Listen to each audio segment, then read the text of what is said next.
Allô, donc moi je m'appelle Claudia Parent, puis je suis la fondatrice du Havre de la Faune. Dans le fond, le Havre de la Faune, c'est un centre de réhabilitation pour les animaux sauvages. Donc notre but, c'est de prendre des animaux sauvages qui sont orphelins ou qui sont blessés, puis de les soigner pour pouvoir ensuite les relâcher dans la nature.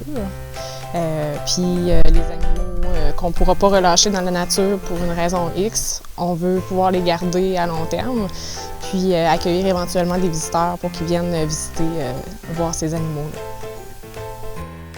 Je m'appelle Marc-André Pépin, puis je suis le cofondateur du Havre de la Faune. On a commencé les démarches du Havre, disons, ça a commencé un peu sur le fly, comme on dit, au mois d'avril 2019. C'est une bernache qui était blessée dans la région de Rimouski qui a comme donné le coup d'envoi. On a décidé d'appeler les agents de la faune pour qu'ils fassent quelque chose pour cette bernache-là parce qu'elle était blessée, elle avait une aile pendante, puis on s'est dit que les agents de la faune sont là pour ça. Et ils nous ont dit qu'ils ne pouvaient rien faire pour elle, malheureusement. Donc, entre Bonaventure puis Lévis, là, il y a absolument un gros 600 km qui n'a aucune ressource pour les animaux sauvages. Donc, quand quelqu'un trouve soit un bébé orphelin ou un animal qui est blessé, un animal sauvage qui est blessé, bien, la seule option qu'on a, c'est de laisser l'animal là où ce qu'il est, dans le fond, dans la nature, ou de l'euthanasie. On a eu... On a eu des bébés ratons, des ratons laveurs orphelins. On en a eu 2 cohortes cet été.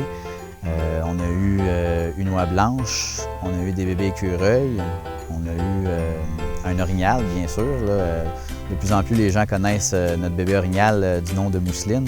C'est le plus gros animal qu'on a eu qui demande le plus d'entretien, on va dire ça comme ça. On pense qu'on a bien relevé le défi. On l'a eu, elle avait 2 jours. Et là, elle est rendue à tout près de 5 mois. Fait que tu prends un tas de branches comme ça, là. Au début c'était avec des feuilles, mais tu prends un tas de branches comme ça, là. Sur son épaule, il disait « Claudia, ton chum va prendre ça sur son épaule, un tas gros de même, là. Puis ça, c'est un repas. » Donc, ça mange beaucoup, mais c'est beaucoup de travail. Donc, les gens peuvent nous aider à aller chercher des branches dans le bois. C'est sûr que cet hiver, ça va être en raquette dans le bois, à aller couper des branches. Avoir ce contact privilégié-là avec ces animaux-là, ça ground. Ça aide vraiment à garder les pieds sur terre parce que les animaux au quotidien, ils vivent au jour le jour. Donc nous, on n'a pas le choix de s'adapter à ça.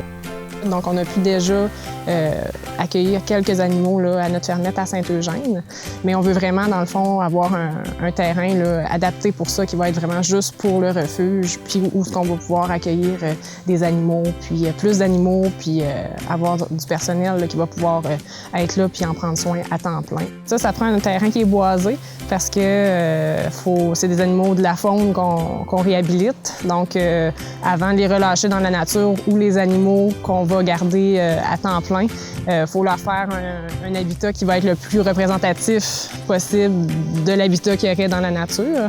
Fait que ça prend du bois, ça prend environ 20 hectares qu'on recherche. Parce qu'on est passionné des animaux.